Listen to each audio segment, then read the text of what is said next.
मंथन के सभी दर्शकों को नमस्कार। भविष्य मालिका पुराण के छठे एपिसोड में आप सभी दर्शकों का स्वागत है, अभिनंदन है।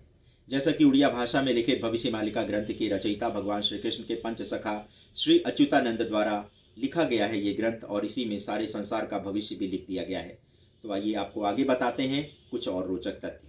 भविष्य मालिका ग्रंथ के अनुसार अभी कलयुग का 5123वां वर्ष चल रहा है और उड़ीसा में 19वें राजा श्री दिव्य सिंह देव का शासन चल रहा है। राजा दिव्य सिंह देव का शासन के पश्चात जगन्नाथ क्षेत्र में कोई दूसरा राजा नहीं बनेगा, अर्थात राजा दिव्य सिंह देव ही जगन्नाथ क्षेत्र के अंतिम राजा होंगे। इन्हीं के पश्चात भगवान जगन्नाथ अपनी शक्ति से संबल ग्राम में कल्कि भगवान के रूप में अवतरित होंगे। कहा जाता है कि महाभारत युद्ध के पश्चात जब भगवान के पांव में बहेलिये ने तीर मारा और भगवान गोलोक प्रस्थान कर गए तो वो जगन्नाथ क्षेत्र में ही आकर निवास करने लगे थे। इसीलिए जगन्नाथ क्षेत्र को आज भी भगवान श्री कृष्ण का निवास स्थान माना जाता है। ऐसा भी लिखा है कि जो बाल लीलाएं भगवान ने गोकुल एवं वृंदावन धाम में की थी, वे सारी की सारी लीलाएं वे आज भी श्री जगन्नाथ क्षेत्र में कर रहे हैं। इसी के साथ उनके जो पंचसखा थे वे भी उड़ीसा की पवित्र भूमि में अवतार ले चुके हैं। भगवान की प्रेरणा से ही पंचसखाओं ने भविष्य मालिका ग्रंथ में लिखा था, जब ये भगवान की माया ही है कि जो लोग ये सोचते हैं कि अभी कलयुग का समापन 4,32,000 वर्ष पश्चात होगा, वे भगवान के आने की प्रतीक्षा करेंगे, किंतु भगवान का अवतार उससे पहले ही हो चुका होगा। वैसे तो कल की अवतार को लेकर लोगों के मन में अनेक प्रश्न हैं, किंतु जब भविष्य मालिका ग्रंथ का प्रचार प्रसार पूरे विश्व में होगा तभी लोगों को ये जानकारी प्राप्त होगी कि भगवान का अवतार कहाँ, कब एवं कैसे होगा।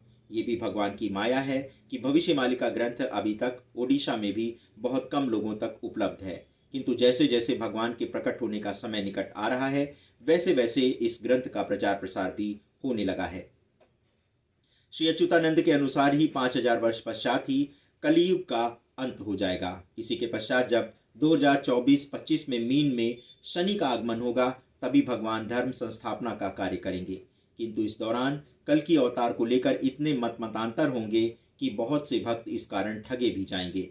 श्री अच्युतानंद कहते हैं कि जो भक्त भविष्य मालिका ग्रंथ में बताए गए लक्षण को जानेगा वही भगवान को पहचान पाएगा। जैसा कि वर्तमान समय में भी कलयुग के सारे लक्षण दिखने लगे हैं। तनिक विचार करिए कि आखिर इसी काल में कोरोना जैसी महामारी क्यों आई और सारे विश्व को प्रभावित करने वाली ये महामारी भारत में उतनी हानि क्यों नहीं पहुंचा सकी। तो इसका कारण मात्र इतना है कि भारत पर भगवान कल की भगवान जगन्नाथ की कृपा है और भारत को इस बीमारी से उन्होंने कम से कम नुकसान पहुंचाया है। इसी के साथ श्री अच्युतानंद ने एक और चेतावनी दी है कि अभी तो कोरोना से विनाश का आरंभ हुआ है, अभी कोरोना जैसी ही 7 अन्य महामारियां पृथ्वी से पापी आत्माओं का समापन करेंगी। तो यदि इस पुराण में वर्णित बातों पर विश्वास करें तो हमें अभी 6 अन्य महामारियों का सामना करने हेतु तैयार रहना चाहिए। दर्शकों, भविष्य मालिका ग्रंथ के आज के इस एपिसोड में बस इतना ही। आपको हमारा ये प्रयास कैसा लगा, आप अपनी राय हमारे व्हाट्सएप नंबर 7905414965 पर दे सकते हैं। हम आशा करते हैं कि आपको इस प्रकार के कार्यक्रम रोचक लगेंगे और हम भविष्य में होने वाली घटनाओं के विषय में विभिन्न ग्रंथों, विभिन्न महात्माओं, साधु संतों से प्राप्त जानकारियां आप तक पहुंचाते रहेंगे। धन्यवाद हमारे साथ बने रहने के लिए। नमस्कार।